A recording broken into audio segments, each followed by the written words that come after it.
Alert Podcast. Welcome back. This is Amber Alert Podcast, episode 103, part 2.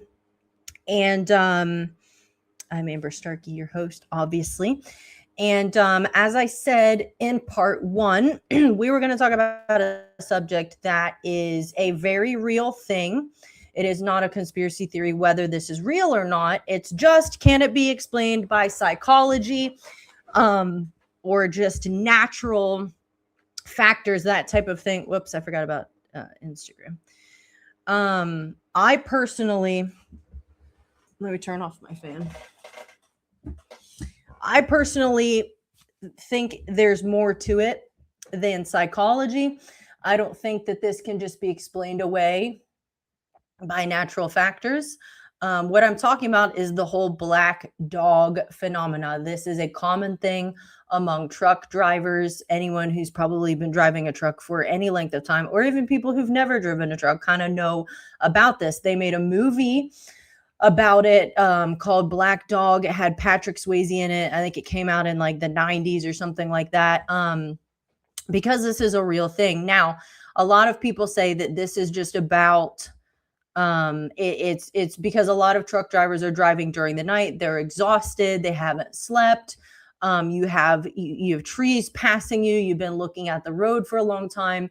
There's something called pareidoia, where you look at something and you think you see, for example, you look in the sky and you see a cloud and you think kind of what your brain is putting there. That's a thing.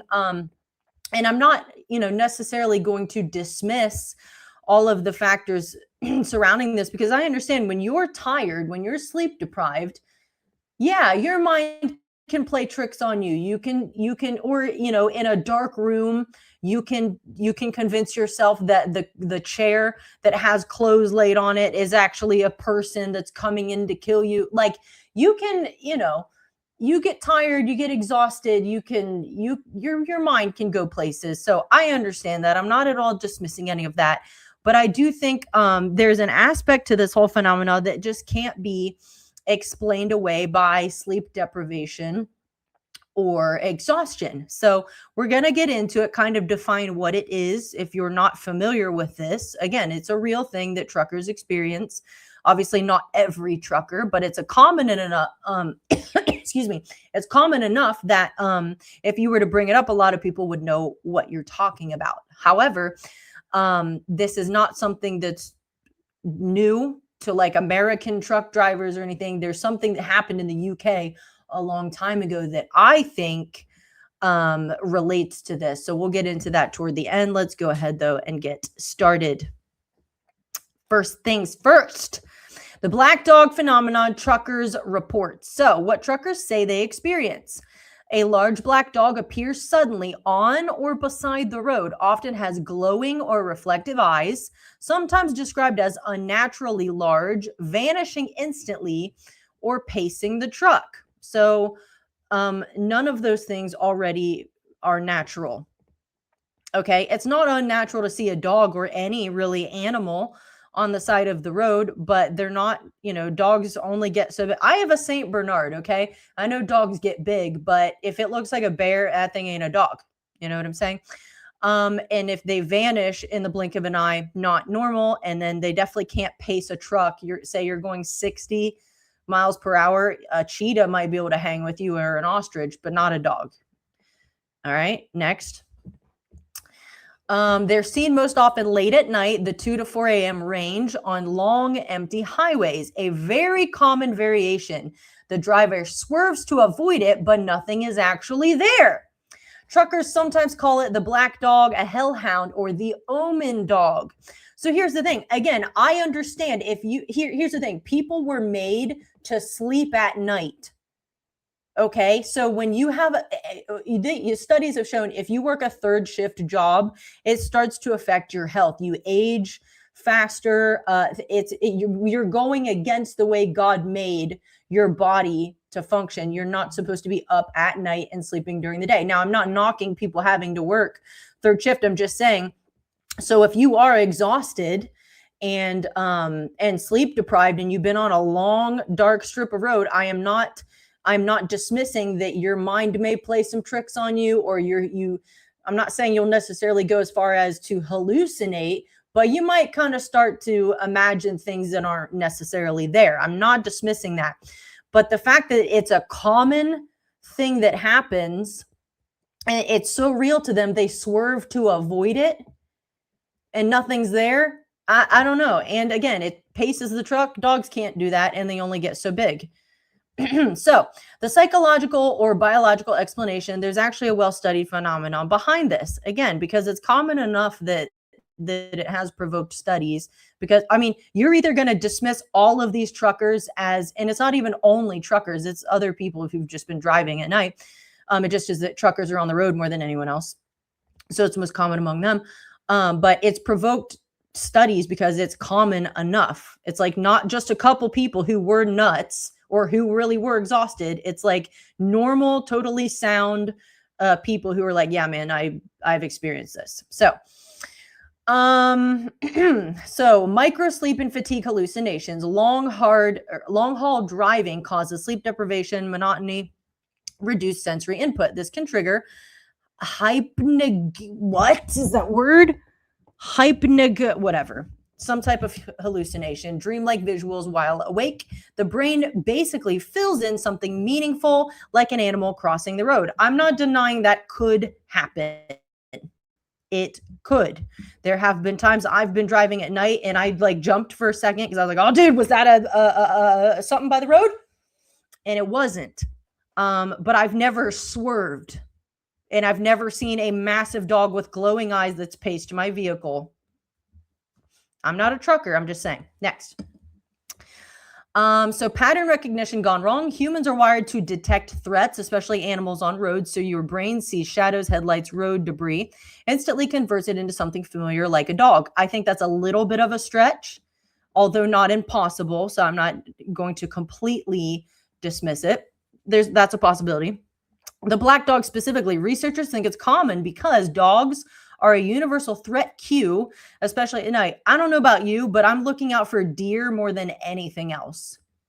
I don't really have it on my mind, hey, I need to watch for dogs crossing the road. And the thing is, I've actually hit a dog. I hit a big black dog when I was young, like in my early 20s, I think. And it messed up my car. It really did. Here's the thing. I was not distracted. I was not speeding. That dog jumped out from the trees right by the road. I did not even have time to hit the brakes. I had no time to react, smack dab, and I think I killed it. But it messed up my car, dude. Anyway, the black dog specifically, researchers think it's common because dogs are, did I already read that? No, maybe. Yeah. Okay, so black shapes, easiest for the brain to construct in low light. I could see that being a thing. That doesn't sound unreasonable to me. So we're going through natural explanations first. The wake-up shock. Many truckers report seeing the dog, then they get sudden adrenaline, and then they snap out of drowsiness. That makes sense. So ironically, the hallucination may save them from falling asleep at the wheel. Okay. The folklore side, this is where it gets interesting. This isn't new at all. The same thing appears in centuries-old legends, like European folklore, the Black Shuck, England. We will get into that at the end. The Barghest or the Q-Sith. I don't know if I'm saying any of those right. But this has been a common thing, again, for centuries from other parts of the world even. So it's not just something that truckers in America report in modernity. It's been like a thing, which is why I think there's something to it. Why truckers specifically? Truckers are basically in the perfect conditions for this. Long isolation, night driving, repetitive scenery, mental fatigue, and high stakes danger if you miss something. It's the same category as shadow people and sleep deprivation, hearing voices when extremely tired, seeing figures in the woods at night. Here's the thing. I have never experienced any of those things. I don't see shadow people. In fact, if you're seeing shadow people, I think you need deliverance in your house. That's not normal. There probably is something to it. Second, if you're hearing voices, again, you probably need some deliverance. No, I've been exhausted. I've never heard voices, all right? And then seeing figures in the woods at night, that one I'll give you a little bit of leeway with, because you know, if you're already sort of on edge and then like you're like, dude, there might be something over there, I can understand you just kind of like convincing yourself. But at the same time, you can't even 100% dismiss that. There might be something in the woods. So you can't, you can't just dismiss everything as, well, the person was tired. So we don't know what they thought they saw. Not everybody's nuts when they're tired. You might be tired, but that doesn't mean you're out of your mind. Next. The creepy part where people raise eyebrows. Some reports don't fit neatly into psychology. Multiple drivers reporting the same stretch of road. So you're talking about different people having nothing to do with each other, and they both saw it on the same stretch of road. And you're going to tell me it's because they were both just exhausted? Happen to be in the same place? Don't buy it. Descriptions that are almost identical across countries. Sightings where the dog keeps pace with the truck. Impossible. Unless you're only going like 20, or, like if you're going 60, 70, 80, no dog is pacing your truck. Appears repeatedly in different locations, is seen by more than one person. There are cases that keep it in the unexplained category for some people. Yes. So here's the thing. I make room for you being tired and sleep deprived, and it is dark, and you're already having to watch for deer or something crossing the road. Or your imagination's just kind of getting to you. You're on the road. You've got plenty of things to think about. I'll give you that. I really will. But there is an aspect to this that doesn't, like I said, fit neatly into just psychology. Two people unrelated seeing the same thing on the same stretch of road. This is when we were talking about in part 1 with the alien abductions. Why do people who have nothing to do with each other all report the same symptoms, the same type of scenario, the same way they were taken, what they experienced while they were there, how they're put back, the same internal injuries, radiation burns, all kinds of stuff. And they didn't talk to each other. So that usually tells you there's something real going on here. And it's not just as easily dismissed as psychology would like for it to be. Which is why I found this subject interesting. I tried to watch the Black Dog movie this week to refresh my memory, because I've only seen it once and it was a long time ago, but I don't think the movie really, it's not like it's like a documentary. It's a movie about a truck driver and he's hauling guns illegally or something. And then I think he experiences this, but they're showing in the movie that he's like exhausted, I think, and obviously got a lot on his mind. So it's not really like worth talking about here. Next.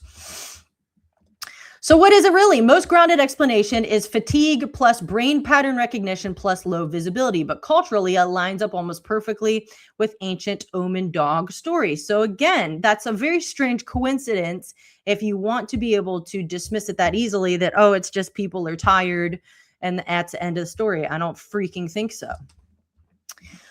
So the Black Dog hotspot highways, there are specific places where it seems to happen more than in other places. These aren't officially documented like scientific sites, but they come up again and again in driver reports, forums, and even older folklore.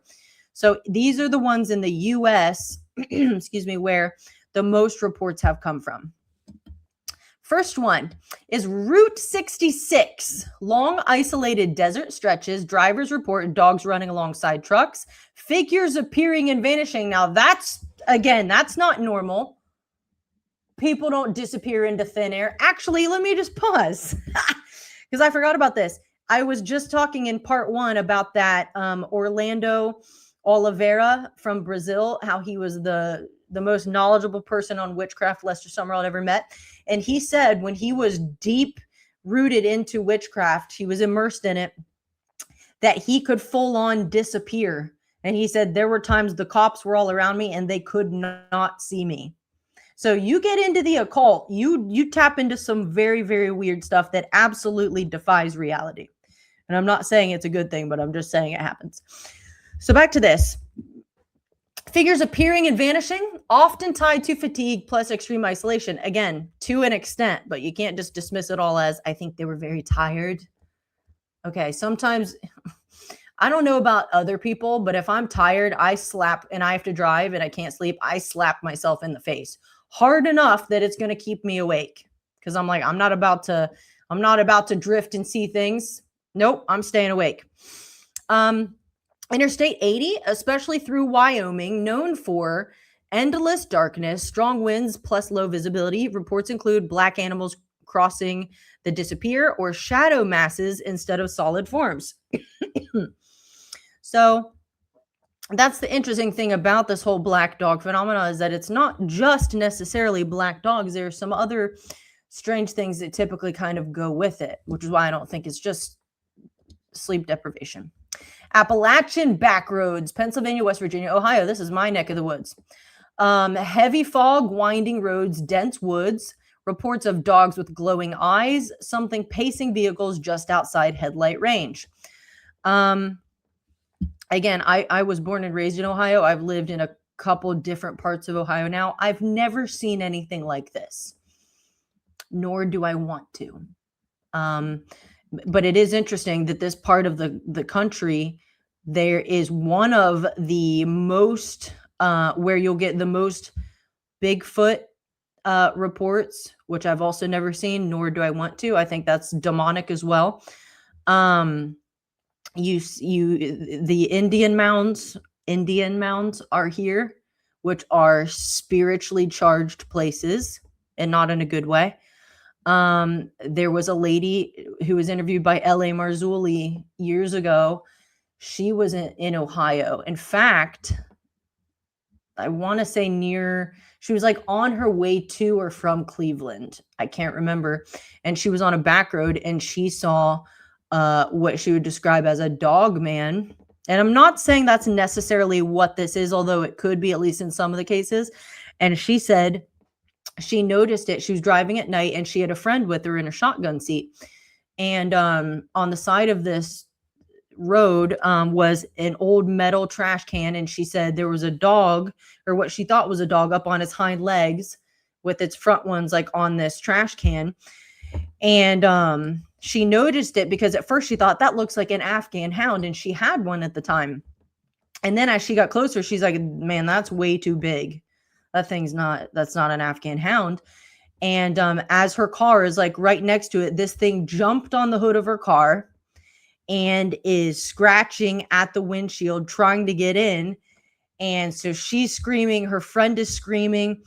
And she said it only lasted for a couple of seconds, but it did make its way over to, I think, her side, because she was the driver, and it almost like tried to come in through the window. The window was closed, but it was like moving to that side of the car. And then she said in an instant, as soon as it happened, it was over. It was like a matter of seconds. But she said that was not a dog. It was too big. It was too tall. And she said it was wearing a cape. She said, I know this sounds crazy. It was wearing a cape. It was like, it was either black on the outside and red on the inside, or it was red on the outside and black on the inside. I don't remember. But she's like, that thing was like demonic, 100%. That was not natural. So I do think that's possible in some of these cases, but not necessarily all of them. Some of them I'm sure could be dismissed. Well, I don't know. Now that I'm thinking out loud, I don't know. If you have that many people reporting the same thing, I don't know that I would say any of it's even that they're just tired. Unless they've already heard about it, and so it's already like in the back of their mind, and it's almost like you're expecting to see it, then it would probably be easy to talk yourself into like, oh yeah, I saw that. It's like, because you were already thinking about it. It's like, I don't know if you've ever been reading and trying to talk at the same time.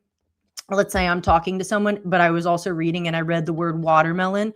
I may like say watermelon to the person and it had nothing to do with they're like, what? I'm like, oh, my bad. It's like, it's because it's already in your mind. So I would make room for that. Anyway, next. The UK, this is where folklore overlaps hard. Again, we'll get into this in more detail at the end, but here's a little bit. Famous for sightings of the black shuck. Drivers report huge black dog crossing road, disappears instantly, sometimes followed by mechanical failure or dread. See, that's not normal either. Pattern across all locations, long straight roads, isolation, darkness, and repetition of the same type of entity. Again, if it's just people who are tired, why don't they ever see like anything else? Why couldn't you see a moose? Why couldn't you see a cat? What about rabbits? Or you know what I'm saying? Things that commonly do cross roads. Why is it always a black dog that's unnatural looking and vanishes? Next. Real trucker encounter patterns. These aren't just one-off stories. There are recurring types of experiences. Type 1 is the impact that never happens. So a driver sees a dog run out, then they slam on their brakes or swerve, but nothing is actually there. Again, I've been tired, but this has never happened to me.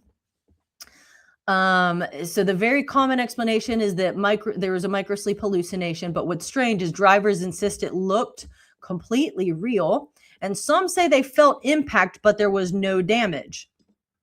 Now, here's the thing. When I hit a black dog, there was damage. So it was a real thing that I hit. There was nothing demonic or paranormal or supernatural about it. It was just a real dog. So again, do you think all these truckers are out of their minds?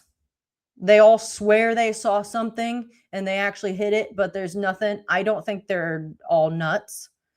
Type 2, the pacing dog. Dog appears beside the truck, keeps pace for miles, impossible, and then vanishes. This is harder to explain because maintaining speed with a truck is unrealistic. It happens while the driver is fully alert, not drifting off. That's the thing.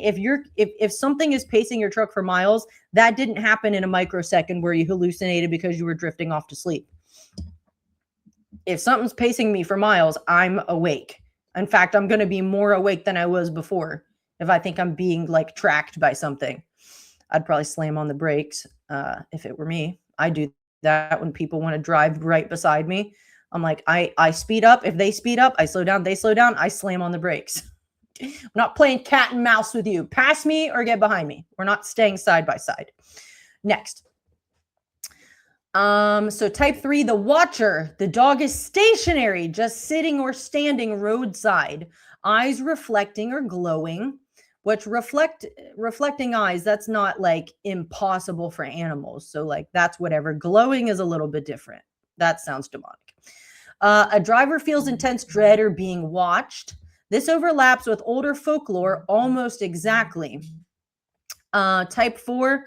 Actually, let me pause real quick before I keep going.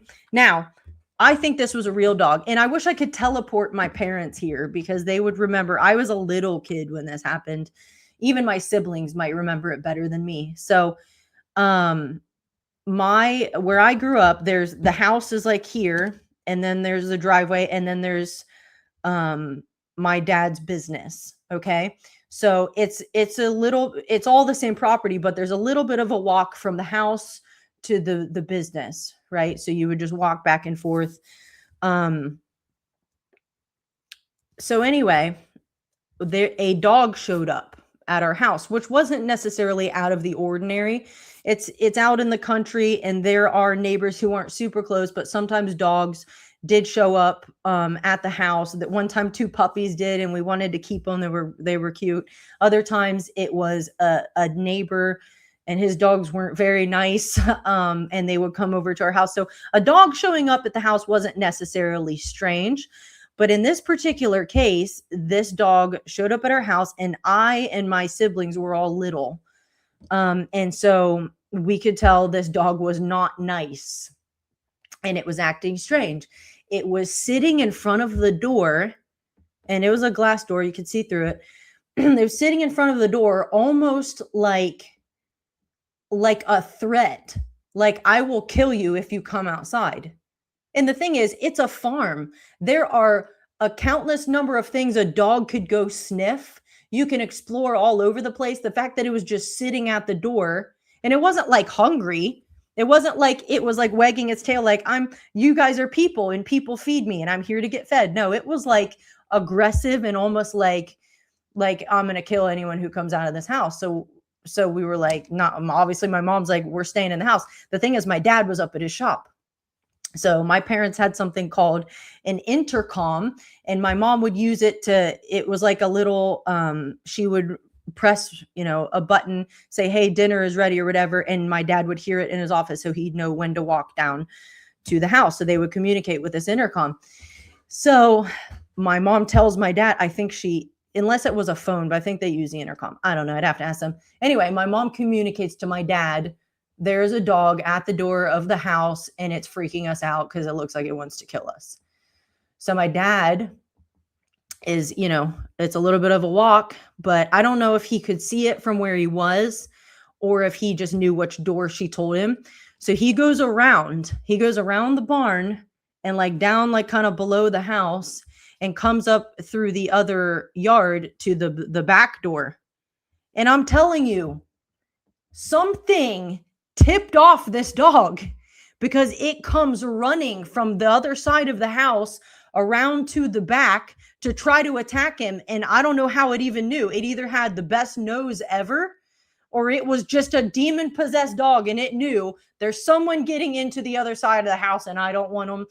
So he got in without getting attacked. But it seemed almost like that dog was demonic. And it's not impossible, obviously, for animals to get demon possessed. Here's another story I'll just tell you, since we're on the subject of dogs and I love dogs, so it's not like that. I have 2 dogs that are amazing. But anyway, there's a guy by the name of by the way, I apologize if I messed up any details of that story. I was a little kid. I would need my parents here to make sure I got all the details right. That was the gist of it, though. And we were like, that's demonic. How did it know you were on the other side of the house and it ran over there to like try to kill you? Just weird. And I don't even remember how it ended up leaving. My parents may have rebuked it in the name of Jesus. I don't know. They did that with there was like a rat that got into our house in South Carolina, and it, we never saw it. We assumed it was a rat because it seemed bigger than a mouse. And my mom set all kinds of traps and nothing caught it. And I remember one night, I had bunk beds at the time because I was like in school. And I heard something biting at the bottom of my bedroom door, and I was terrified. I've never been scared of a mouse or a rat. Like that was like a tangible fear. I was terrified. And then I heard it come in my room. Of course, it was nighttime and the lights were off, and I would have to get down out of bed to turn the lights on. I was like, I'm not going down there with a demonic rat or whatever it is. But I could hear it got into my room, and it was terrifying. So then in the morning when I got up, it had gone through my shoes and stuff. I could tell in my closet. And my parents bought rat poison, and this thing stacked the poison like into a pyramid or something, like into a shape, I'm pretty sure. And they were like, okay, no rat does that. This is demonic. That doesn't happen. So they did that. They prayed in the name of Jesus, anything unclean, we command you to leave. And after that, no more problems. And it never showed up in a trap. It never ate the poison, just disappeared. So that was demonic. But anyway, back to Mahesh Chavda. So he's still alive, by the way. Anyway, he's been an evangelist and has a church and stuff. Tremendous man of God. So when he was younger, he got a phone call from, I can't remember what the relationship was, but it was some guy's wife. No. He went to their house. Okay. He goes to their house because they had invited him over for dinner. This guy and his wife invited Mahesh to their house for dinner. So he shows up at the house and he knocks on the door, and the wife comes to the door and she's like, please help. You have to help. He's killing him. And he's like, what's going on? And she's like, please come help. And so she takes him through the house to the backyard. And in the backyard is her husband up against a tree. He's bleeding, losing blood, looking not good, like he's going to die. He'd been attacked, and there's a big black German Shepherd there. And it's, looking like it's going to pounce again, like this dog's going to kill him. And it had clearly already attacked him. So Mahesh is like, I don't know what to do. And the wife is asking, please help. And he's like, bro, I'm going to get killed if I go out there. And so the dog sees him, and it turns to look at him, and it's growling like it's going to kill him. And he's like, oh Lord, what do I do? So the Lord spoke to him, and he said, bind it. And Mahesh is like, what? And the Lord's like, bind it.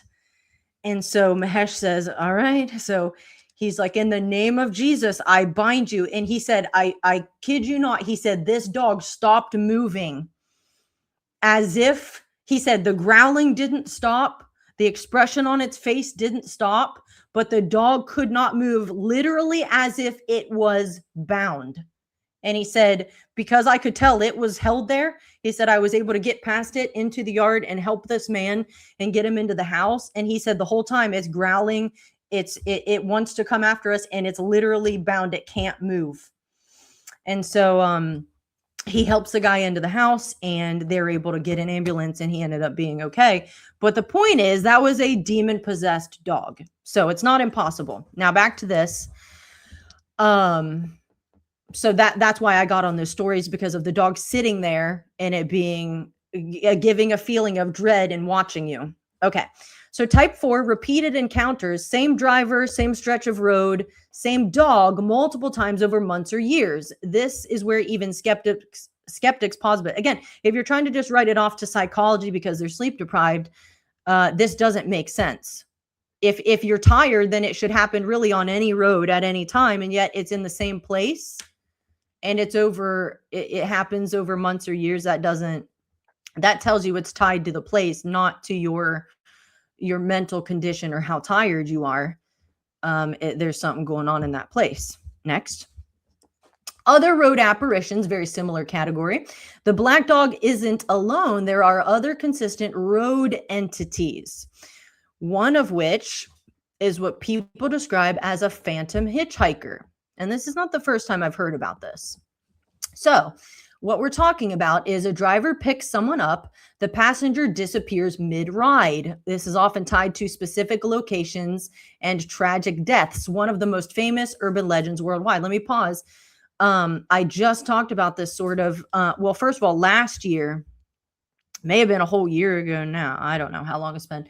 When we talked about I think it's called Bridgewater Triangle in Massachusetts, which is a triangle of land where a bunch of weird things happen. Not only do people see orbs and some UFOs, they report Bigfoot. People reported seeing unnatural, massive birds.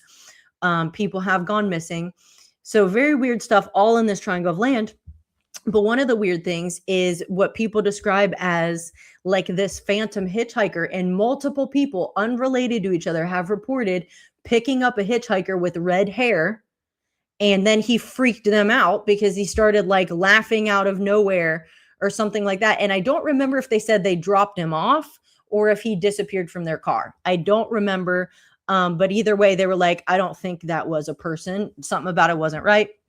And then we also, when it talks about someone disappearing mid-ride, just a few weeks ago, when we talked about Bennington Triangle, which is in Vermont or New Hampshire, I think Vermont. It's another triangle of land where weird things happen, not nearly as strange as Bridgewater in Massachusetts, but in this same place, there were 5 disappearances from like 1945 to 1950. And one of them was a guy who was on a bus, I think it was, and I don't remember his name, but he disappeared on the bus. And his luggage was still there. He never got off. Like, he straight up disappeared on the bus, and it was in this triangle of land, which actually reminds me of one of the most famous cold cases. I almost talked about this instead because we're very close to the 20-year anniversary of it, but everyone else has been talking about it, so I didn't want to take the time. But it's about the case of Brian Schaefer, who disappeared from Ugly Tuna Saloona, which was a bar in by Ohio State, right on the Olentangy River. This happened in 2006. He was a medical student at Ohio State, had a girlfriend who was in nursing school, and it was spring break, and he went into this. They had a trip planned together, but she was already in Miami. He had a flight the next day, so it's about 2 a.m. when security cameras show him talking to 2 girls outside this bar, and then he goes. The cameras show him go into the bar. And then he never comes back out. Just never came back out. The cameras never saw him coming back out. He disappeared. His phone, he never picked it up. It showed no movement. Bank accounts untouched. So if he just disappeared. And they said the only other exit from the building was like a service door that went into a construction site, but even from there would have been cameras that picked him up, and nothing ever did. His fiance said, or girlfriend said, everything was good. That and it would not be like him to disappear and start a new life. It wouldn't be like him to kill himself. Plus, no body turned up. They searched the river. They searched the surrounding area. Nothing ever turned up that happened. I think it was March 31st going into April 1st of 2006. So almost exactly 20 years ago. And the interesting thing about it is his mom died just a couple weeks before his disappearance. And then within 2 years of his death, his girlfriend, because I was wondering how she is, because wouldn't that be hard to deal with? You were in a relation. She probably knew him better than anyone. You're in a good relationship and they disappear, and they disappeared for 20 years. So I thought, I wonder how she's doing. Come to find out, she accidentally overdosed in 2008. She was 27. And then the same month she died, his dad died. In a freak accident, a tree branch fell on him during a storm and killed him. So I was like, that's really weird. So I almost wanted to talk about that story instead of this black dog thing, but I had already planned to talk about this. Plus, a lot of podcasts that do like true crime, they've been talking about the Brian Schaefer case because it's still unsolved 20 years later. I do think at one point she had called his phone. And she'd done it multiple times, tried calling his phone, and he never, nothing ever happened. It would just ring and ring and ring. Or it would go to voicemail, straight to voicemail. And instead, one time after he'd been missing for a while, it rang instead of going to voicemail. So she's like, oh my gosh, he's alive somewhere. This is proof. But then the cell phone, the providers of service, they were like, that's probably a glitch. So they dismissed it. But it's still, unsolved to this day. But anyway, I thought of that because it involves a person going in someplace and then just disappearing. So same thing you see here with phantom hitchhikers. Someone picks them up and then somehow they disappear in the middle of the ride, which is impossible. Next. Shadow figures on roads, tall human-like shapes seen crossing highways, sometimes described as too tall or not moving right, often reported during fatigue or high alert states. So again, can pareidoia kick in and you convince yourself something is there that is not there? Sure, you can turn a coat hanger into a demonic clown or something. If you're tired enough, that can happen. But how many people does it take before you're like, maybe there's something to it? If unrelated people reporting the same thing, especially in the same area, I would say you might actually be seeing something. Again, this stuff sounds weird, but like, you got to understand, we live, yes, it's a natural world we live in, but it's a spiritual world more than you realize. And there is overlap between here and the spirit realm. And so anything that you think, that couldn't happen here, that's impossible, think again. There are demonic entities around. There are good angels which show up and help people. So we're not living in a world that doesn't have the supernatural baked into it. So that's why I guess I'm not as quick to, since I have a biblical worldview, I'm not as quick to dismiss things as other people may be. And I also am not, again, you're a conspiracy theorist if you're going to just say, nope, all of these people do LSD. They're all out of their minds. They should all be in a psych ward. They're all crazy and seeing things.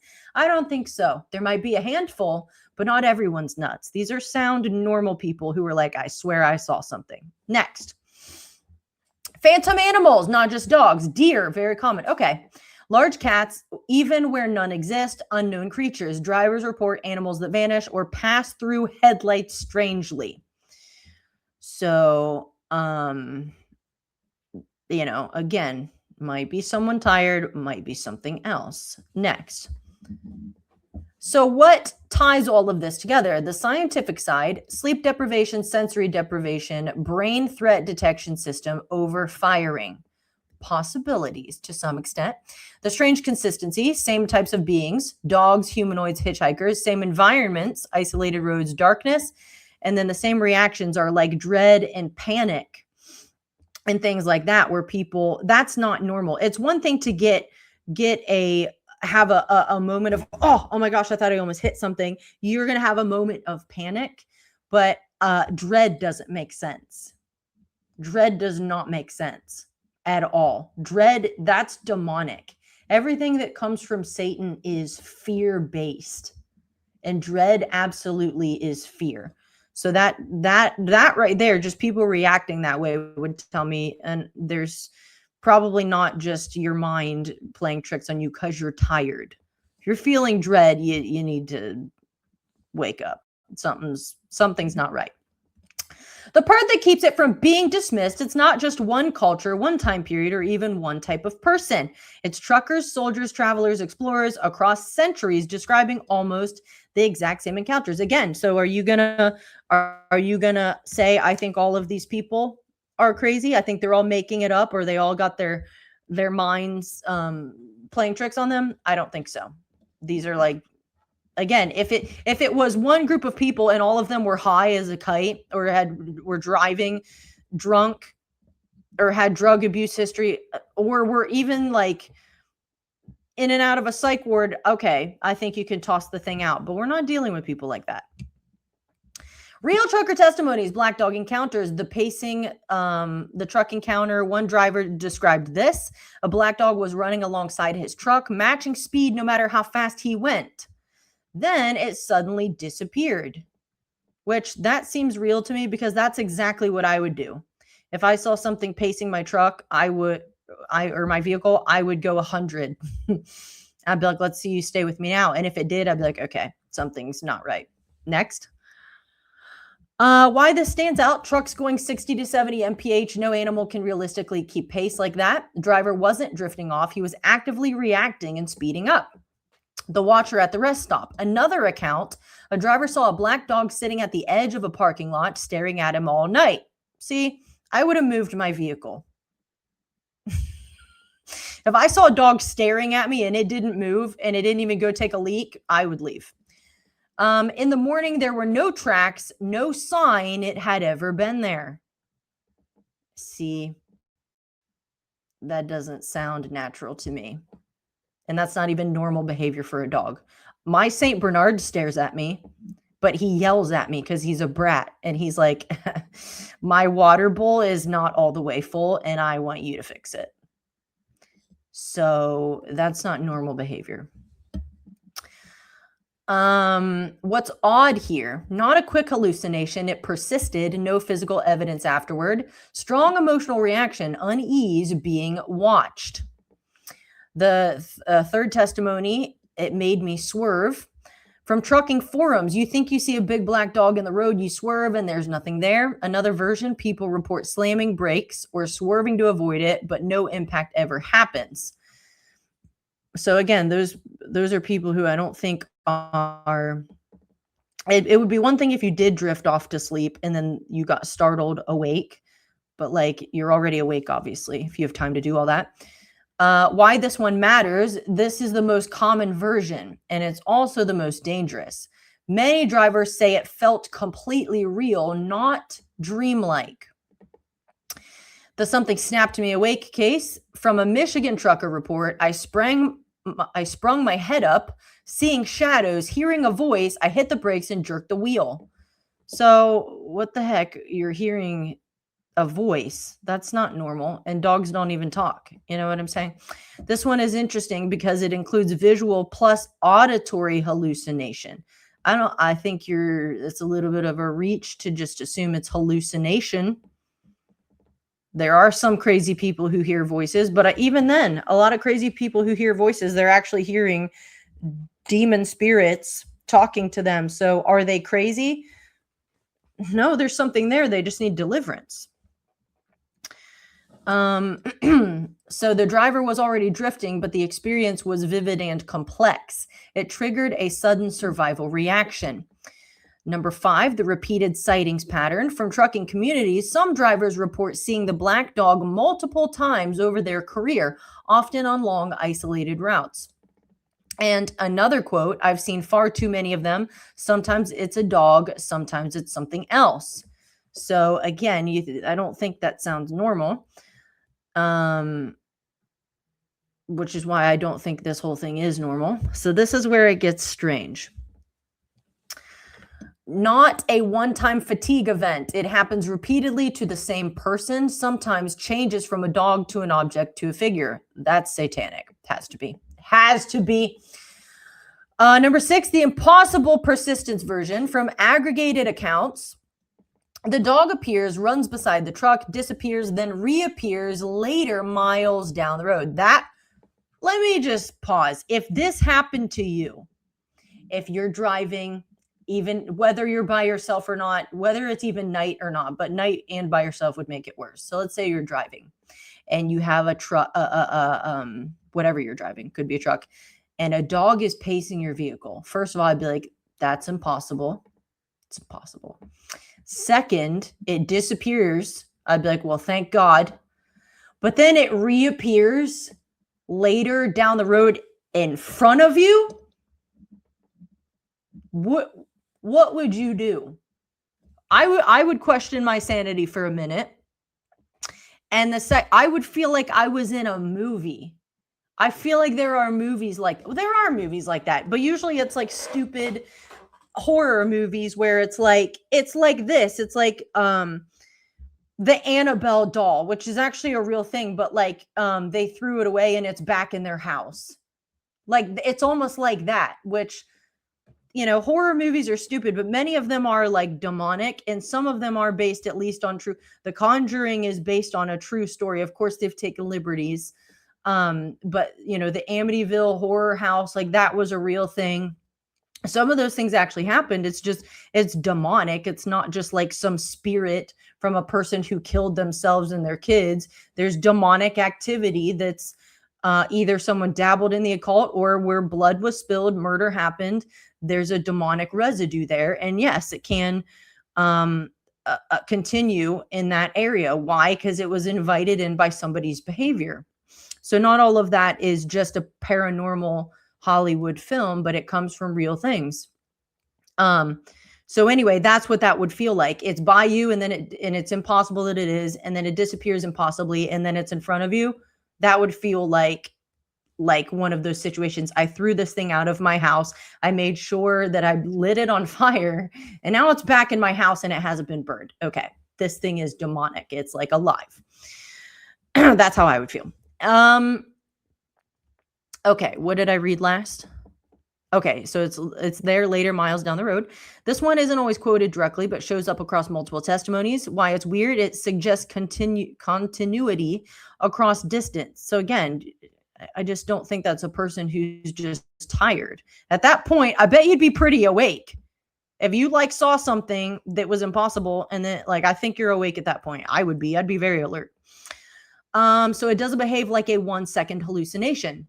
What makes some of these harder to explain? Most scientists will tell you it's fatigue, hallucination, and they're right a lot of the time. I'd say part of the time that could be. But some reports push beyond that. The duration, it's not just a flash. Sometimes it lasts minutes. Or if we're talking miles, that might be even longer than minutes. I'm not necessarily going to say hours, but that's not a driving mile. It could be, quite a while. Interaction matches speed, causes drivers to react physically. Consistency, same description across different countries, different decades. The emotional impact, drivers consistently describe intense dread, feeling watched, and sudden adrenaline surge. Again, the biggest thing there that makes me think this isn't just like psychology, you can just brush it away, is the feeling of dread. If you feel dread, there's something probably demonic going on. That's just not normal. The cultural layer, why it's always a dog. This is where it overlaps with ancient accounts like the Black Shuck and other hellhound legends. Historically, they're seen on roads associated with danger or death, and they appear to travelers at night. Truckers are basically modern-day travelers on ancient-style paths, roads replacing old trails. So apparently it is something associated with travel. I don't know why exactly that would be, but it is. The honest breakdown, what's definitely true, truckers really do report these experiences. They're often tied to exhaustion, isolation, or long night drives. What remains strange is the specific form. It's always a black dog, the consistency worldwide, the more complex encounters like pacing, watching, and repeating. That would almost be enough to make me not want to drive a truck anymore. If it happened, especially if it happened multiple times, or I would not want to drive that road anymore. Be like, I'm going to take another route. See, the unsettling possibility, why people still talk about it. Some drivers genuinely believe it's a warning system, not just biological. Something external is being perceived when the brain is in a certain state. Even modern articles admit, for those who've experienced it, the memory remains vivid and unsettling. There is an aspect to this where some people think it's like a good thing. It's like an omen because they're like, I was probably going to fall asleep at the wheel. And then when this thing showed up, it jerked me back awake. So it's actually like a good thing, which I don't think it's a good thing. If it's going to make you swerve and you're going to feel dread, I don't see how that could be good. Now, some people have reported breakdown or mechanical trouble after sighting. So again, does that seem like a good thing? Not to me, it doesn't. The classic omen dog pattern, which is strongest in older cases, which I know this will tie back to the UK, which I saved for last, but we may dip into it here too. Stories tied to the black shuck often include this sequence. Driver sees a large black dog. They feel intense dread. And then shortly after, the engine stalls. Lights flicker or fail. The vehicle won't start. These accounts go back centuries, horse and carriage era into modern cars. So this pattern is very consistent in folklore, but modern verified mechanical reports are rare and anecdotal, but not non-existent. Here's the thing.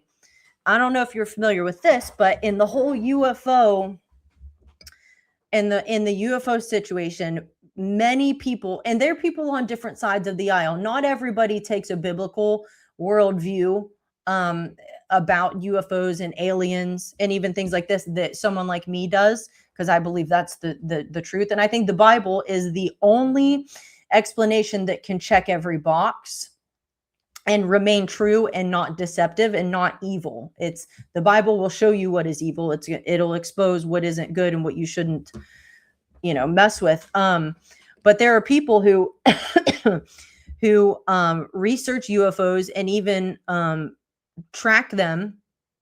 And there may not even be a UFO present, but they'll go to an area that has been a hot spot of UFO activity or where they've seen orbs and things like that. And it is a consistent, very common thing that they have batteries die. They'll have fully charged batteries and they drain all of a sudden.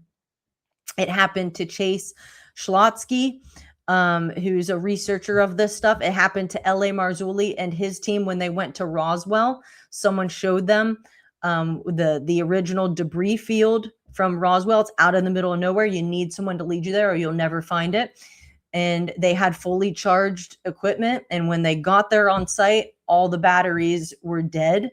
They drained, their equipment wouldn't work. They had to go back and replace them. I think the second set worked, but the point is that's a common thing. Mechanical failure or the Fatima situation, which Catholic people believe. The Fatima, Portugal apparition that happened in 1917, they believe that it was the Virgin Mary who appeared to some little children and she was in the sky. She appeared on multiple occasions and it sent the whole town into this uproar. Oh, the Virgin Mary is visiting us. However, if you get the full notes on the story, it was a UFO event. I believe people reported seeing a dull silver disc in the sky. This is in 1917. They don't have the vocabulary for a UFO. And yet that's what people reported. There was a dull silver disc in the sky. And wouldn't you know it, cars wouldn't start. There were issues mechanically when this event happened. And so that's a common thing. And here's the thing. I don't believe that UFOs are just aliens and they're benevolent space brothers. They're demonic in nature. And so when you see mechanical problems, batteries draining, cars not working, there can absolutely be demonic again, sometimes it just happens. Your battery needed replaced. The alternator went out. Whatever. I'm not saying if you have car trouble, it's demonic. I'm not at all saying that. I'm saying if there's something weird and unnatural happening and you have a sense of dread and you saw something that couldn't be explained, and then right after that, you have mechanical failure in your vehicle, and this also happens around UFOs, crop circles. I mean, you think there's not a I see a pattern there, is all I'm saying. All right. So, okay. So maybe not extremely common, but it is reported enough to be of note, even in modernity. So, next. Modern trucking reports, less dramatic, but still there. There are some reports, but they're more subtle. Patterns described. Driver sees something like a dog, shadow, or a figure shortly after the truck acts off. Electrical glitch. Excuse me. Radio cuts out. Engine hesitation. But these are usually one-person reports, not independently verified, often mixed with fatigue conditions. So they're interesting, but not strong evidence. So you're saying because it was a person by itself, you can just dismiss it? I don't think so. Everything we know about history came from eyewitness accounts. Like everything we know was what someone said happened and wrote it down. Yes, corroborated by other people, but everything we know is reported from what a person experienced. So I don't think you can just dismiss it that easily. Next. Much more common, trouble, accidents, or near misses. This is where things get very real. There's the swerve reaction or crashes or close calls, which we've sort of touched on, but I'll just read the rest of what it says about it. These are the most documented. This is the most documented pattern. The sequence is a driver sees a black dog in the road, instantly reacts, they swerve or they brake hard, and the result is they almost crash, or they actually crash, or there's a jackknife risk. And then there's no dog. So what truckers themselves say from forums and safety discussions that the black dog will kill you if you chase it. Now why would you think that? You know what I'm saying? Why would anyone say that unless they actually think that's true? I'm not saying people can't get sensational and take, people do exaggerate to make stories more interesting, to try to get attention or whatever, to try to go viral. I understand all of that. But when you've got it said on a forum and just discussions among truckers, you're not really looking to go mainstream, I don't think. You're just like saying, bro, watch out for this and don't chase it because I think it'll kill you. So meaning reacting to it is more dangerous than ignoring it. Why this happens, non-supernatural explanation. Your brain detects a sudden threat object. It triggers adrenaline and reflexive avoidance. But if it's not real, your reaction becomes the danger. I mean, that's fair. That can happen. You can swerve at something that isn't really there, and then, yeah, you could crash your car. So I'm not saying that couldn't be the case. The omen interpretation, why people connect it to trouble. This is where things get interesting, psychologically and culturally. Across both truckers and older folklore, the pattern is they see something and then something bad happens soon after. The bad thing can be breakdown or an accident. Or... sorry, let me get the rest of this. I'm having to scroll here. Breakdown, accident, or even just extreme fear or loss of focus. Why people interpret it as a warning? Because sometimes the driver sees the dog and they slow down or become alert, and then they avoid a real danger moments later. So they think it warned me. So that's what I was saying, is some people see it as a good thing. Believe it or not, there are people who think Bigfoot is a good thing and that they heal people. There is a guy, and I'm not even going to say that he isn't telling the truth, but there's a guy that L.A. Marzulli interviewed. This was several years ago, I think, and he had his hand, I can't remember what happened. It was a work accident, if I remember correctly, and he'd had surgery on it, and yet they couldn't fully restore his hand to like normal use. They were able to help a little, but it would never be the same, I don't think. So he and like 4 of his friends had gone out into the woods, and I think they were actually looking for Bigfoot because it was supposed to be an area where sightings were commonly reported, and they were camping, which, first of all, I would never do that. I think the Bigfoot thing is demonic. I really do. I don't think they're natural creatures. At this point, you would have caught one. You would have clear footage. You'd have clear pictures. You would have found bones, hair samples. You can't be a natural animal and be that elusive for this long. No way. But I don't deny there's something real to it. I think they're like we talked about in part one with when the sons of God came into the daughters of men and the Nephilim were on the earth, those were hybrid demonic beings that were, yeah, almost human, but not quite. So I think the whole Bigfoot thing is there is something real to it. When people say I saw one, I encountered one, I think they're telling the truth.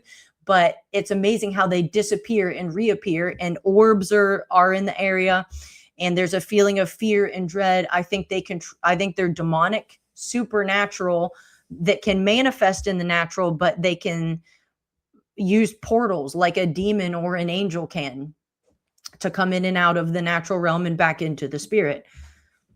There's biblical evidence for such a thing, not for Bigfoot, I mean, but I think absolutely you see access from the spirit realm to the natural in the Bible. So I think that's what they are. And I think that's why we can't capture good footage or pictures. But when people say they saw it, they did. Anyway, so this guy was out looking for them and camping, and his hand was messed up, and I don't know if he saw them, but they like knew that the Bigfoot creatures had come into their camp, is what they said. And in the morning, his hand was healed. He's like, my hand was back to normal before the accident. And he's like, I knew they did it. He's like, so I went out into the woods and I just said thank you in case they were listening. So I don't really know what to make of that story. I don't think the guy's lying, but I also don't think that they're good. So in this case where the black dog warned me that trouble was up ahead, and so that's why it showed up to prevent me from getting into trouble, I don't buy that. I don't think anything good comes from seeing them. I think it's something evil. I really do. People have also reported when there have been wildfires, and in fact, the ones that hit LA, whenever that was, less than 2 years ago, I think, reports of seeing Bigfoot creatures, seems like they oftentimes go up during times of calamity. So I don't think that they're good guys. I think they are something evil that's not natural. And I don't understand people who go looking for them. I'm certainly not going to. If I ever saw anything, you can bet that I'm rebuking in the name of Jesus, and I'm going to ask questions after I do that. I'm not going to just, let's see if we can communicate. I'm not doing that. Next. The part people still can't fully shake. Some drivers insist they weren't tired. The sighting lasted too long. The timing with later problems felt too perfect. That's why the idea of it being a warning phenomenon sticks. It still sticks around. So again, you can say that if you want to, that you think it warned you. I just don't think it's there to help you, in my opinion. Multiple drivers seeing the same road entity, shared sighting. So again, this gets harder to dismiss as a person was tired. These are less officially documented, but they do show up repeatedly in trucking communities. This is why, again, I think you should go for a natural explanation before you jump to a supernatural one. So I like trying to discuss this or dismiss it with just psychology and sleep deprivation and all that, but I don't think that you can, especially when you consider this. The pattern: 2 drivers are traveling together, a convoy or the same route. Both report seeing a black dog in the same location at roughly the same time. The example, paraphrased from trucking forums: driver A radios, "Did you see that dog?" Driver B, "Yeah, what the hell was that?" Both confirm independently. So again, much harder to just say, unless they both had the exact same amount of sleep deprivation, which is unlikely. Next. Why this matters: it removes the single brain hallucination explanation. It suggests that either there was shared misperception or something external. The passenger plus driver seeing the same thing. So now we got 2 different people in the same vehicle. These are stronger cases because one person isn't fatigued. The passenger both confirm the same event. I mean, you could be fatigued as the passenger. If you're on travel does make you tired. You think, I'm not doing anything physical, I'm just sitting in a car. Why am I tired? I think it's because you have stuff going by your head, in your peripheral all the time, and you do have to watch for stuff even if you're not driving. It just wears you out. So you could be tired as the passenger. Anyway, the case type driver plus the passenger both see a large black animal crossing or pacing the vehicle. Both react, and then nothing is found afterward. What makes these harder to dismiss is you have simultaneous perception, often described identically afterward, and it's not just a quick glimpse. You see what I'm saying? Why I just don't, I'm not ready to dismiss this thing as, well, truckers just are very tired, and they just see things sometimes. Next. Phantom hitchhiker cases. This is the strongest within the multi-witness category. And these are well documented historically. So again, you're going to have to dismiss a lot of people as crazy, or you're going to have to accept they're seeing and experiencing something real. Classic structure: driver and passenger both pick up a hitchhiker and talk to them. Then the person disappears or is gone when they check.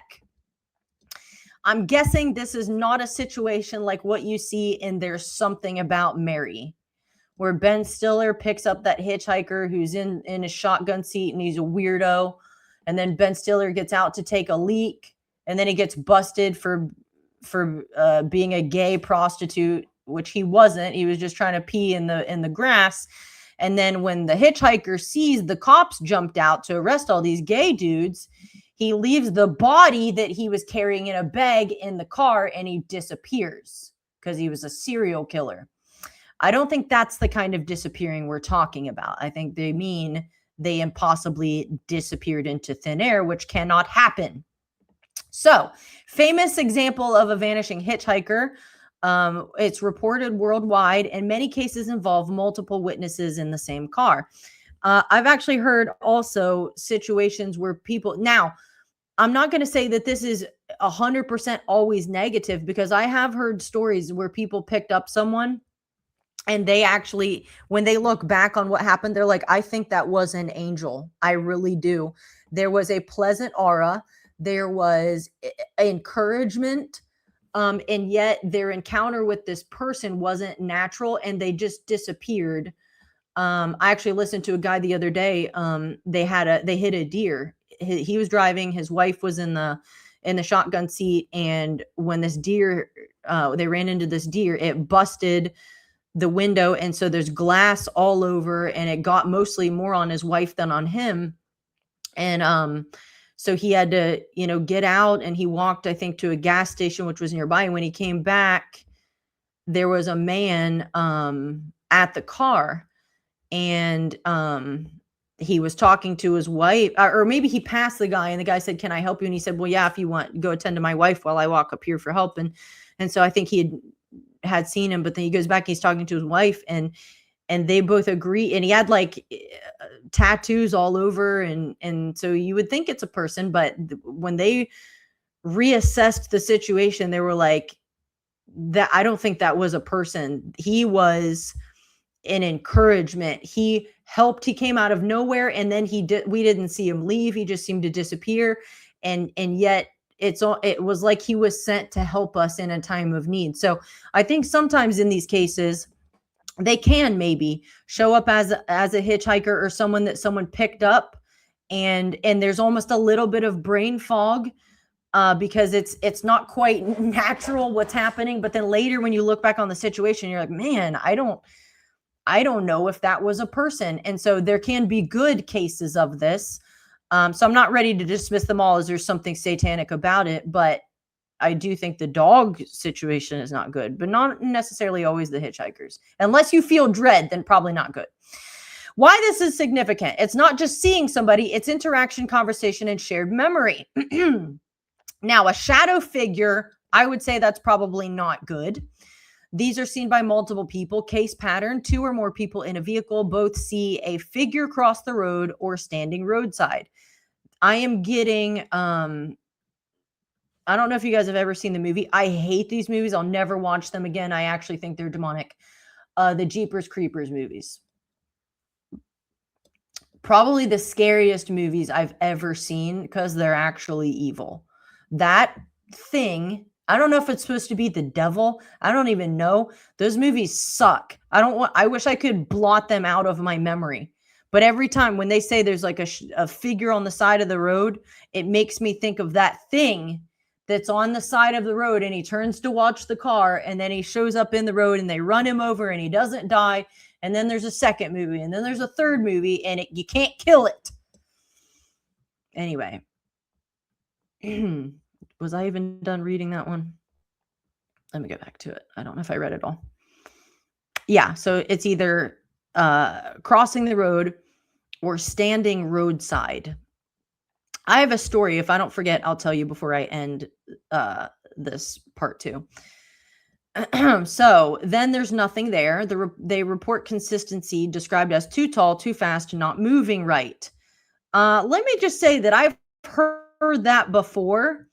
And in every case I've heard it, it was a demonic entity of some kind. And I'll tell you a couple stories before we end, because I think that's probably what that is. Phantom animal cases, not just dogs. Multi-witness reports include deer, large cats, unknown animals. Example pattern, both driver and passenger see it clearly. Both expect impact, and then nothing happens. So apparently all of these things, pretty much everything we've read up to this point, was also described or reported by multiple witnesses, not just a lone driver, which I think gives more evidence to the fact there is something real. It's not just, hey, I'm really exhausted and I think I saw something, but I didn't know. It's like you've got another witness. All right, so now we get to the Black Shuck, which is UK folklore that is, I think, probably tied to this. So the Black Shuck is one of the most famous and consistent supernatural legends in England, especially in the region of East Anglia, Norfolk, Suffolk, and surrounding areas. It's basically the original black dog on the road story, long before truckers ever existed. So again, this is not a modern thing that started when we started needing packages delivered every 20 minutes. What is Black Shuck? Descriptions are shockingly consistent across centuries. It's a huge black dog. Often it's shaggy or shadow-like with glowing red or green eyes. That's not normal. It's one thing to have reflective cat eyes, but no animal should have glowing red or green eyes, I don't think. I'm not aware of any animal that should look that way in the eyes. You correct me if I'm wrong. It appears on roads and fields near churches or graveyards. Interesting. Sometimes completely silent, sometimes accompanied by thunder or storms. So again, this is folklore technically, but where'd the story come from? Almost always when there's like a legend of something, it may have gotten twisted over time like a game of telephone, but it did start from a real event. So the most famous encounter, the 1570, so this is old. This is very old. 1577, a church incident. This is the core story that made Black Shuck famous. The location is the Holy Trinity Church. What supposedly happened? During a violent storm in 1577, a black dog burst into the church. It ran through the congregation. It killed 2 people instantly and then left burn marks on the church door, which normal dogs can't do. Those claw marks are still pointed out today as evidence. So they're still there. So now not only we don't just have people insisting they saw something on the road, you have physical evidence left behind from something that happened. If you want to doubt the story, you can, but something happened to put the marks on the door that you can still see today. What makes this story stick? Multiple witnesses, the entire congregation. So again, you think all those people made it up? They collectively decided to make up a story and go with it. Why? It's recorded in historical accounts and the physical marks are still shown to visitors. So there's something tangible to it now. What does Black Shuck represent? This is where folklore gets layered. So we're almost done with reading. But I'll tell you a couple stories. An omen of death. Most common belief is if you see Black Shuck, death is coming, sometimes for you, sometimes for someone nearby. The second thing that people say is it's a protector, which is a less common version. In some areas, they say it's not evil, it's a guardian spirit. I don't believe that. There are people who also say Bigfoot is like a guardian of the forest. I don't believe that. I think if you can get killed by them. I really do. And they're evil. Example, silently following travelers, keeping them safe. Doubt. I have doubt. Neutral or watcher. Some descriptions say it just observes. It doesn't attack, but it gives a feeling of dread or being watched. So how in the world could you paint that as a good thing? Anything that makes you feel dread is not good for you. It's not. Like, never. God, never mind. It's just, I don't know how you could call that neutral. Hold on. If someone like showed up at your house and scared the daylights out of like your kid or even you, would you be like, I'm neutral on the situation? I think it's just a neutral. No, you would definitely be like, that's not good. And if they show up at my house again, I'll probably meet them with a shotgun. It's the same with the alien abductions. How is it good when people get abducted? Things are done to them. They're violated. They get implanted. Not everyone, but some. How are you going to call it a good thing or even neutral? Doesn't make sense.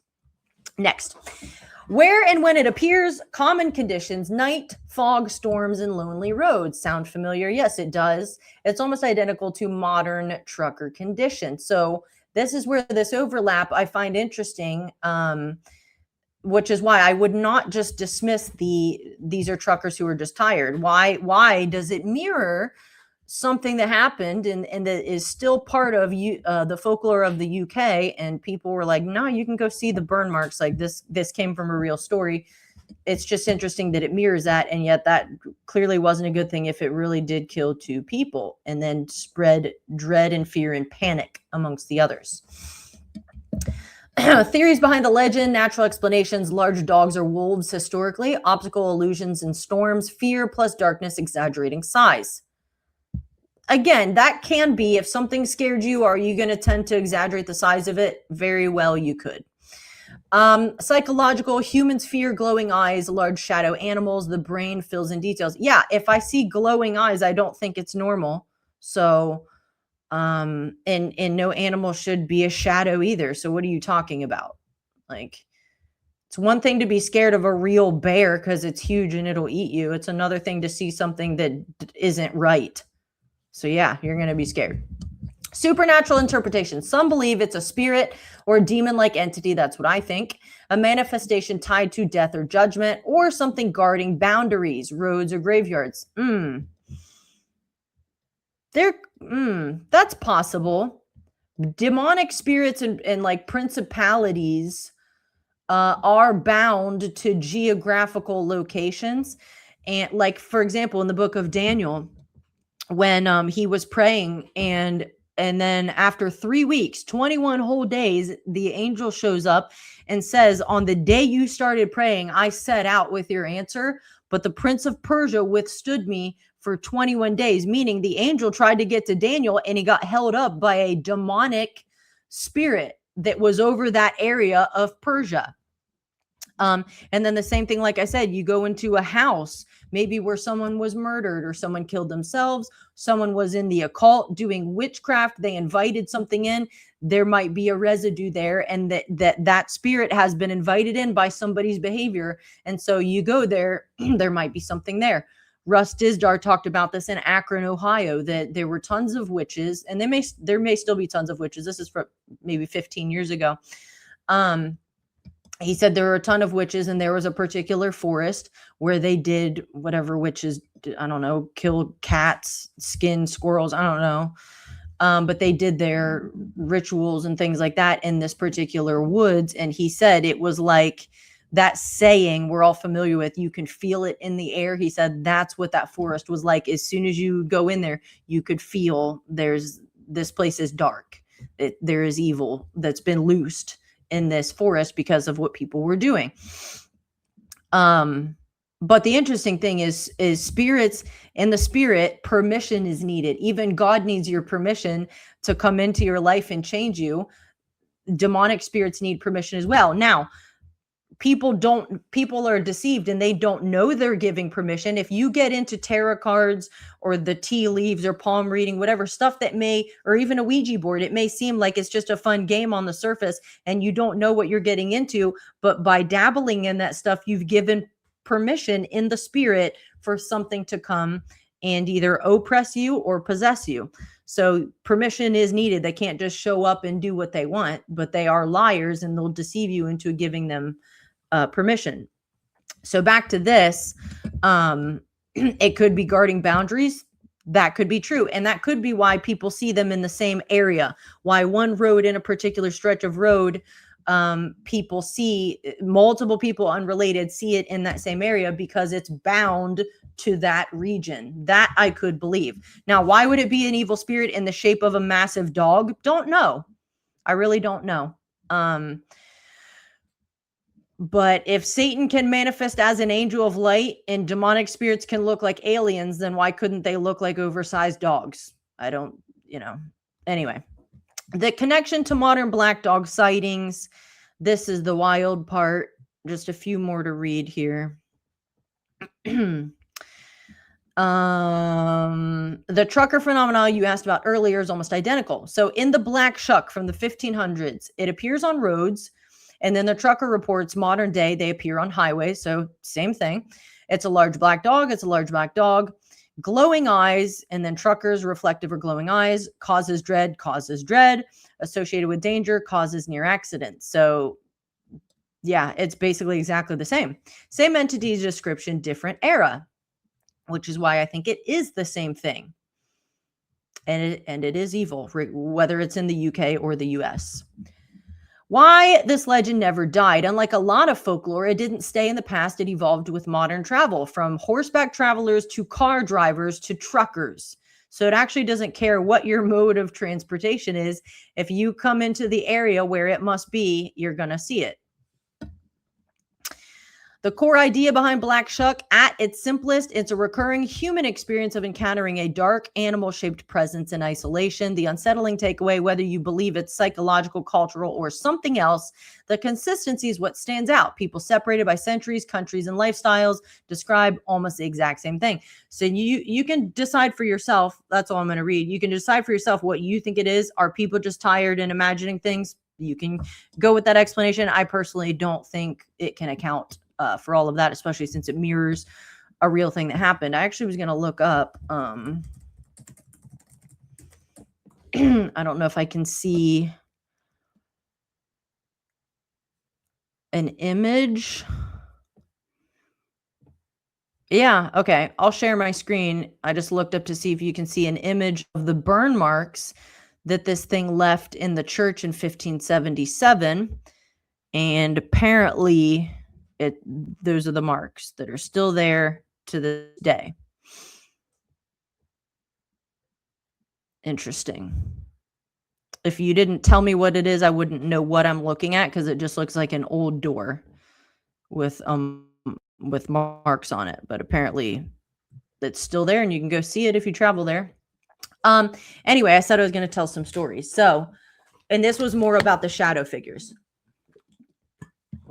So I'll tell you the one that is not related to me, and then I'll tell you the one that's actually more personal.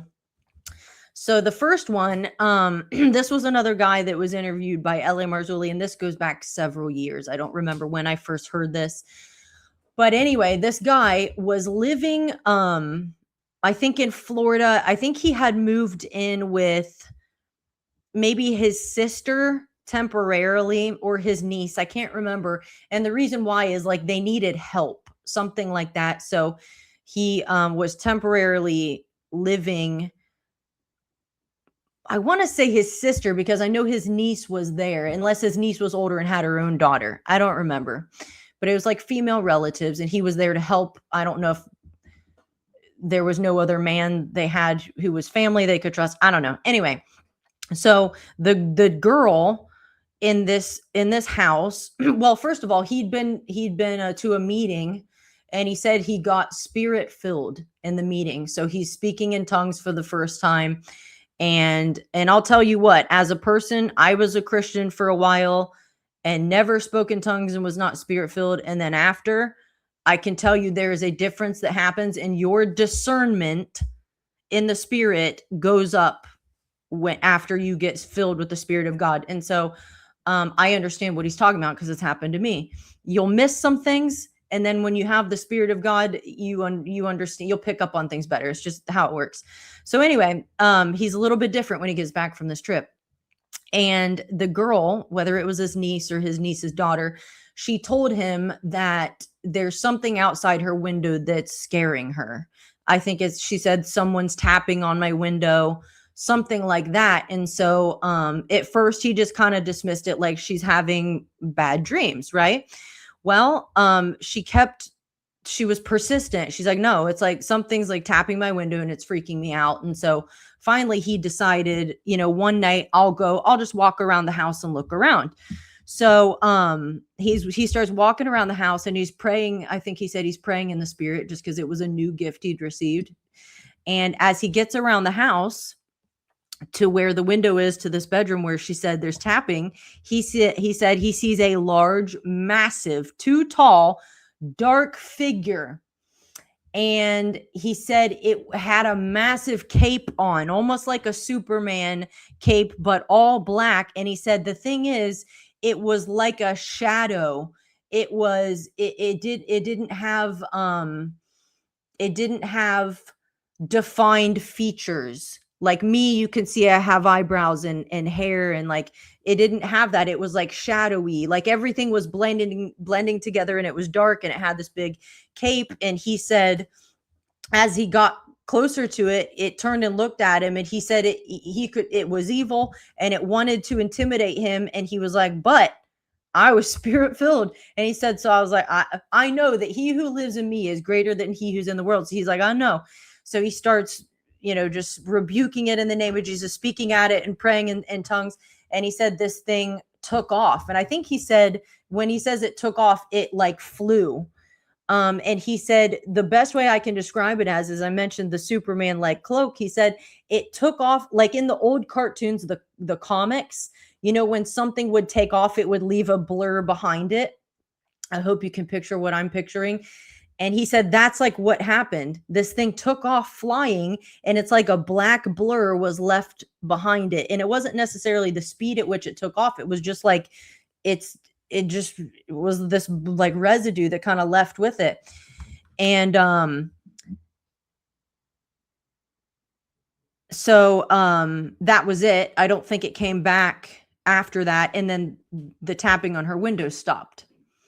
So that's one story. And then the second one, and I could tell you way more about that kind of stuff, but I'll just tell you the one that's more personal. So when I was in college, I had a friend, and I'm not going to say her name because God bless her. I wish her well.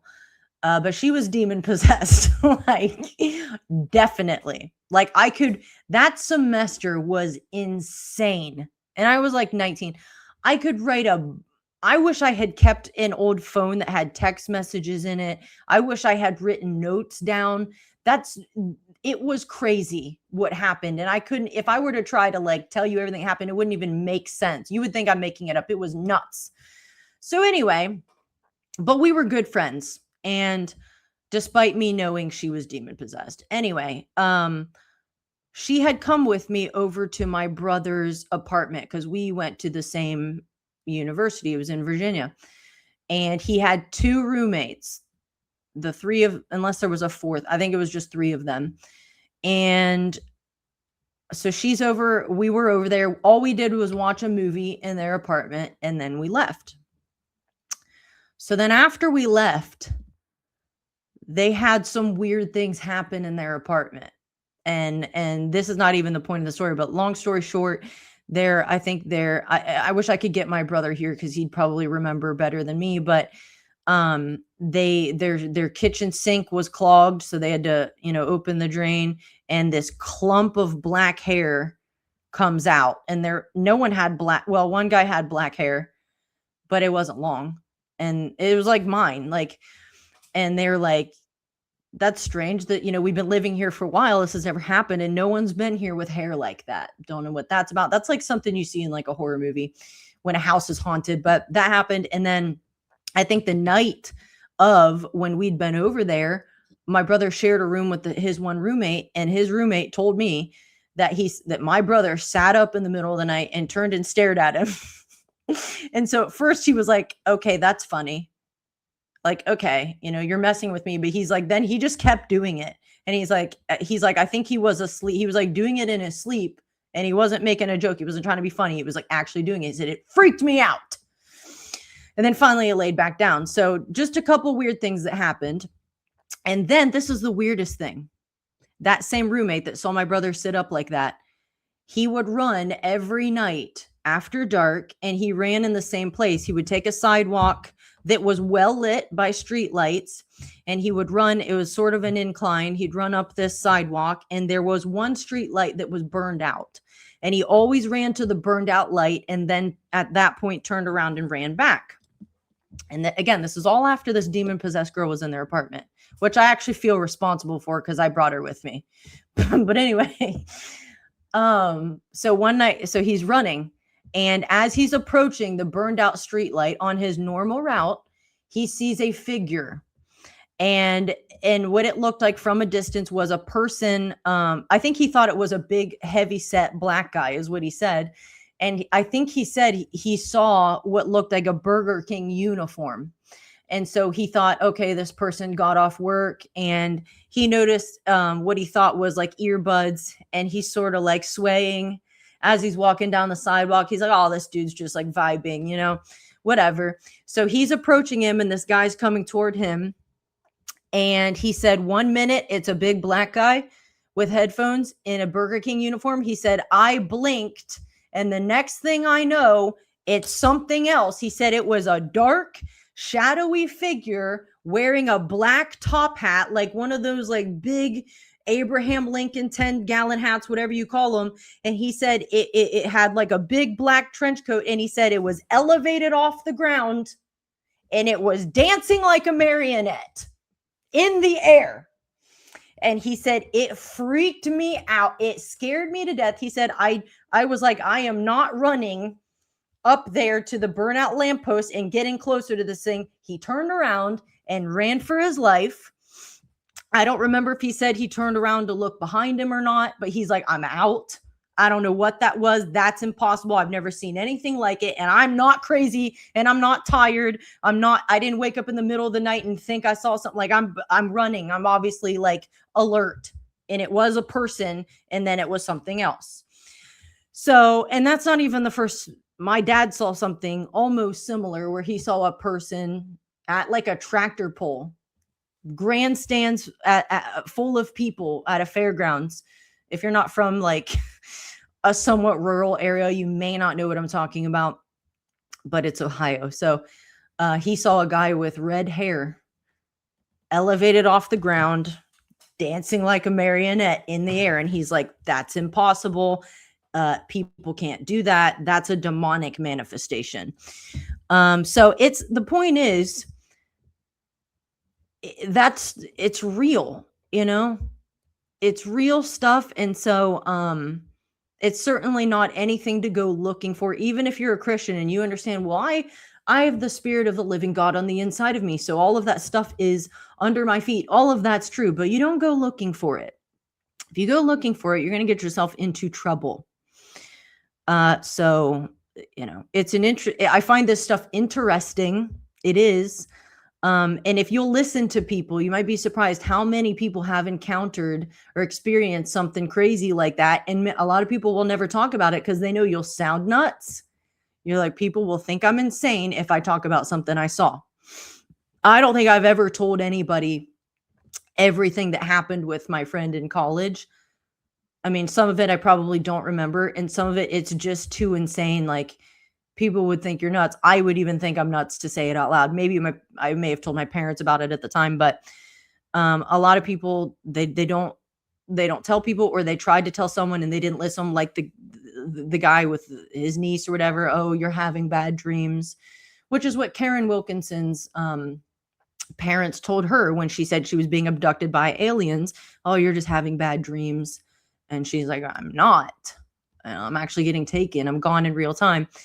But, you know, that stuff gets dismissed because people don't have a supernatural worldview. If everything can't fit nicely into an analytical and naturally explained package, then they just dismiss it as you need to go admit yourself into a psych ward or stop doing acid, whatever it is that you're doing.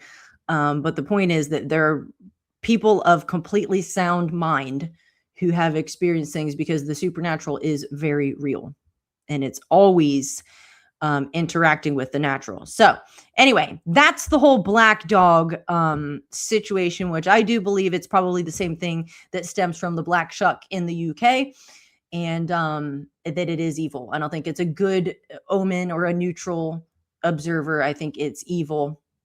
What exactly it's about, don't know. But like those people said, you're better off ignoring it. I think so. Anyway, I'm done with part 2. I'm going to pop these up and then we'll take a short break and then I'll go into part 3. Was there a video I missed? I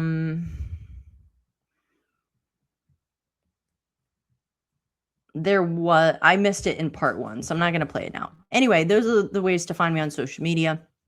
I'll post to Substack and YouTube and Spotify later tonight. And then these are the ways to support. If you want to support Amber Alert Podcast, those are the ways that you can. Or send me an email if, I don't know, questions. If you have a story, ooh, I have never thought about that until now.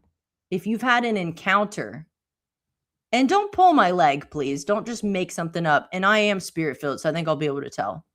You try to pull a fast one on me, I'm going to know. But if you have a legitimate encounter, and you don't need to be a Christian, I don't like dismiss everyone who's not a Christian as a liar.